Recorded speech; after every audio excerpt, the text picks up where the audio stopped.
Yeah, I mean they're playing really well on defense, especially. That's what we look at. And anytime you have a bye, it can help you because you get a chance to heal up, a chance to really focus on that. An extra week to focus on an opponent. But that's we get 2 buys during the season as well coming up, and so it's you don't know the one thing they're very sound. They're a very good defensive football team. They're going to be who they are, but there's no question they could throw a little wrinkle in that we got to be ready for.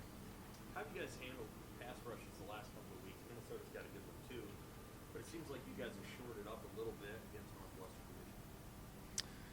Yeah, I mean we work on it every day. We do a lot of pass rush situations in practice. When you can run the ball, sometimes that helps you with your pass rush and being balanced. The guys just don't know you're standing back there and throwing it every snap. Being able to run the ball in throwing situations helps. The running backs are very involved in our pass protection, and also having pass concepts where the ball can get out fast. And the quarterback, more importantly, can make quick decisions and know where to go with the ball. So there's a whole bunch of stuff involved, and the obvious is getting the offensive line continuing to improve, which they have been with their technique and their pass sets. Reardon isn't your biggest back, but he's pretty tough between the tackles. What have you seen from him, and has anything about his sort of ascendance, surprised you somewhat? Well, the fact that he's got the opportunity, I don't know if it's a surprise. He would show flashes in practice all the time about making a hard-nosed run here, making a play with his hands and blocking guys.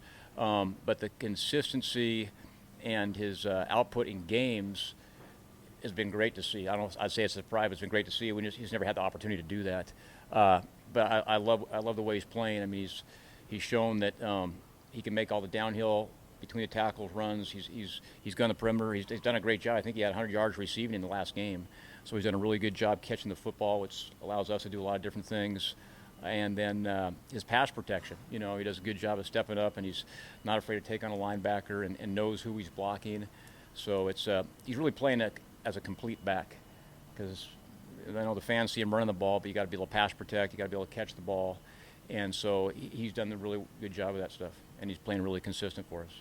I'm proud of him. With Teddy's injury, are you eased by the fact that Bryce has been out there before? Yeah. Has some experiences, and how have you seen him respond? I guess since being demoted now. Sure. Yeah, I mean he kept competing, and anytime you respond to a position change, it says a lot about who you are as a person. And from what I saw, he just practiced harder, kept competing, and knowing that that's not the depth chart is etched in sand that keeps changing, and the players kind of control that. But he did a good job, when he came in the game. So, and the fact that he has, a year and a half of starting experience, that helps from a depth standpoint and helps our confidence, but helps his confidence as well, which is more important than our confidence. You have scored a couple of times right before halftime, failed a couple of times in 2-minute situations late in the game. What goes into being a really good team when the clock is working against you? Yeah, you got to practice and rehearse it, and then we do that all the time, a couple times a week. And so I think the more you practice, the better you get. And then you also got to have where your players feel confident in that situation by having a little bit of success, and then having concepts, run and pass concepts specific to those situations, that your players know what to do, that your quarterback knows the reads, and we can execute. So it's a combination of, as coaches, trying to put them in the best plan of plays that we think are going to work versus the 2-minute situation we're going to have, and then the players having confidence enough to execute it by practice and repetition over and over and over again. Given the threat that they are downfield, why weren't Betts and Manning on the field at the end of the game? Betts and Betts and Manning, why were they not out there? Well, we feel pretty good. Betts got a little banged up. We think he's going to be healthy this week. He's practiced. We think he's going to be good this week. Omar was. It was just kind of the rotation, because we feel the other guys. I know Omar made a good catch early on, a big one down the field. As the game went on, it was kind of the guys that were hot. As far as like deep threats, I think Levi has proven he can make plays down the field.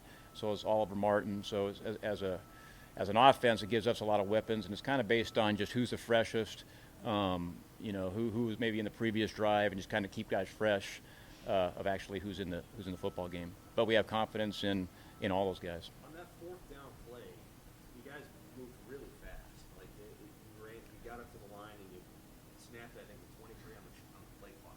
Was it not clear? Like, was it unclear to you guys whether they stopped the clock or the clock kept moving? Or did you guys feel like maybe you went too fast on that play and there was maybe more time?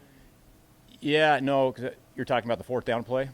Yeah, we knew we had time, but we wanted to throw the ball downfield, and we have some tempo plays.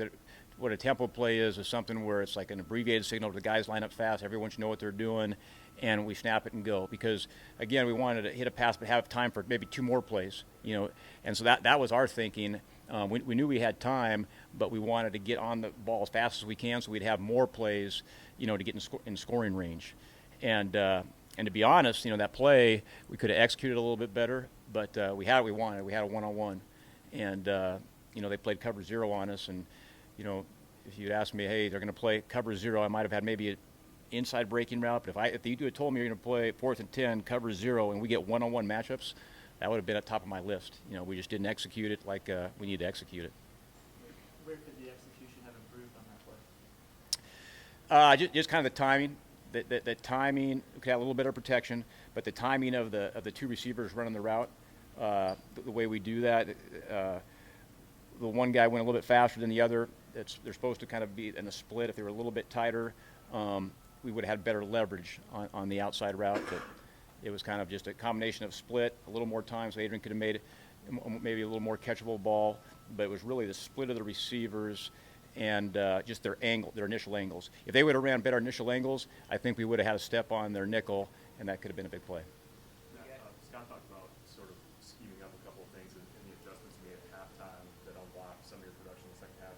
I'm curious, with Ryan in the box, do you feel like you found a good flow there in terms of seeing what's happening, calling the game, making adjustments? Yeah. between you and Scott? Yeah, I think it's, I think Coach Hell's done a good job. I think, being 2 years into this system and everyone just being more comfortable around each other, because it's not just it's Coach Verduzco gives great input on the sidelines.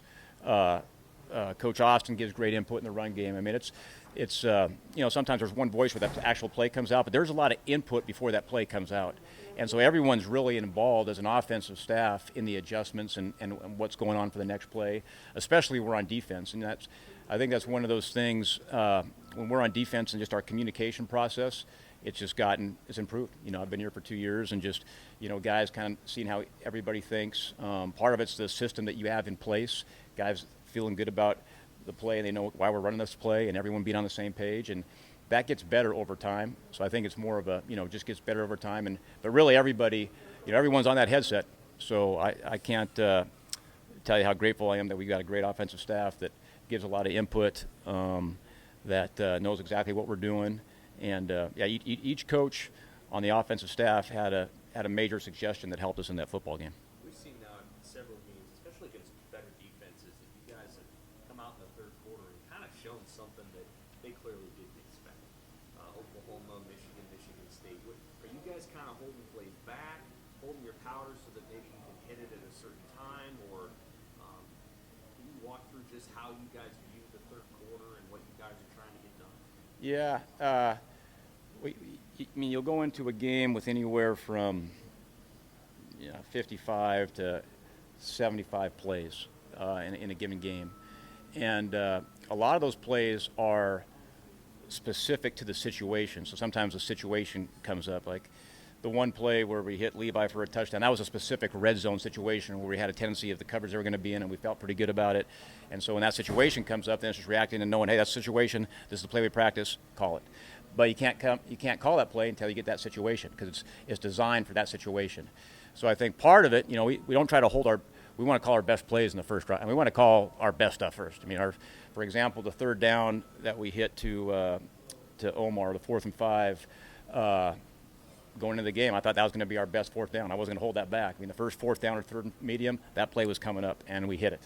So that's kind of an example of you don't want to, at the end of the game, say, hey, I wish we would have called this. Okay, we don't want to have those situations. But in saying that, there's some plays, like some of the plays we hit in the red zone, that are specific to that situation. Like a 3rd and 10 comes up at the 10. Well, at the 10-yard line going in, we have a specific play for that situation. And then and some of it comes into adjustments, like, hey, they're doing this. Hey, to this formation, they're doing this. It's time for this play. And there is some, too, is we want to call some plays early on to see, hey, how they're playing this formation. Okay, how are they playing this formation, which lets us, so, okay, this one might work or this one might not work. So it's not a simple answer. It's a good question. It's not a simple answer. It's just it's situation specific. You still want to call your best stuff first, but then also have stuff in your on your play sheet that, hey, if they're doing this, we can go to this, and that's kind of where the adjustments come in hand. Thanks, Coach. Thanks, guys. Appreciate it. Thank you.